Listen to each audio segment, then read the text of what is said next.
Om Namo Bhagavate Ramakrishnaya. Lessons for Life from Swami Jagdatmananji's inspiring book Learn to Live, Volume 2, Chapter 4. As we sow, so we reap.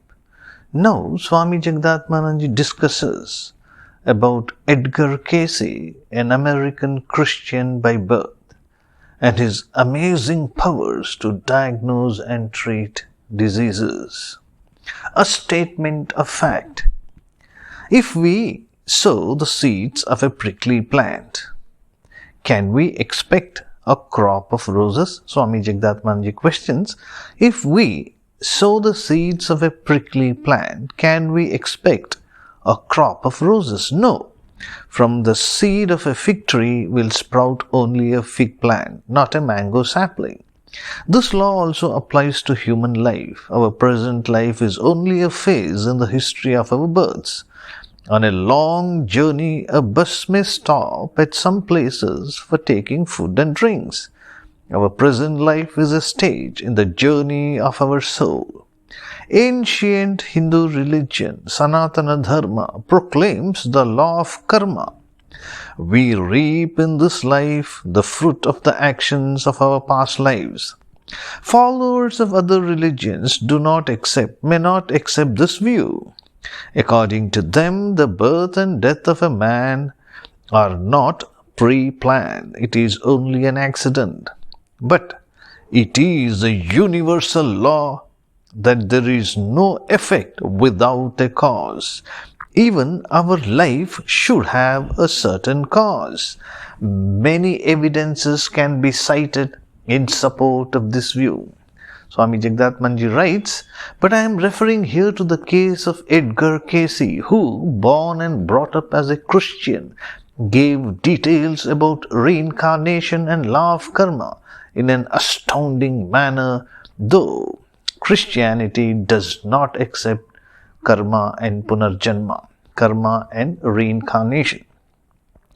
Now, in this episode, we hear about Edgar Cayce, silent explosion of news, astounding documents of supersensory perception, Edgar Cayce with an X-ray eye, the prophet of hypnotic sleep, Edgar Cayce, the doctor of Virginia Beach, ancient principles in the crucible of modern visionaries' experience. Man who never heard a word of Sanskrit uses Sanskrit in hypnotic state. Unheard of experiences of a Christian clairvoyant from West, that is from the United States of America, on reincarnation and law of karma. These were the headlines of a few reports introducing the supersensory power of Edgar Cayce that appeared from time to time in different American journals and newspapers. On 19th of October 1910, the New York Times published in the literary section of its Sunday issue an astounding report. On 19th of October 1910, the New York Times published in the literary section of its Sunday issue an astounding report. Now let us listen to this. The power of Edgar Cayce, who could become a doctor when subjected to hypnosis, a kind of deep trance, is a rare phenomenon that has struck the doctors of the world with utter amazement. It further observed, New York Times further observed, the miraculous power which Edgar Cayce seems to have acquired attracts the attention of eminent doctors of the country.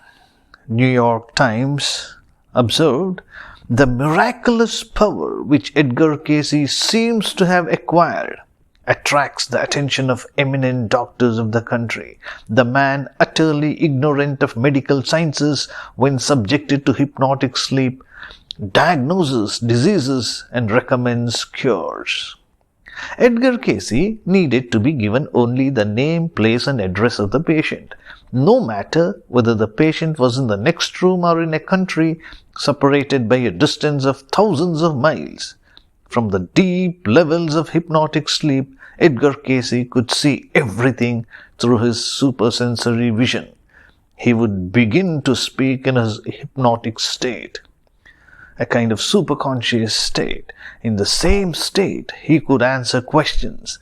He could describe the landscape, the current climate of places he had never heard of, features of persons he had never seen before, as if he could see everything clearly. Om Shanti Shanti Shanti.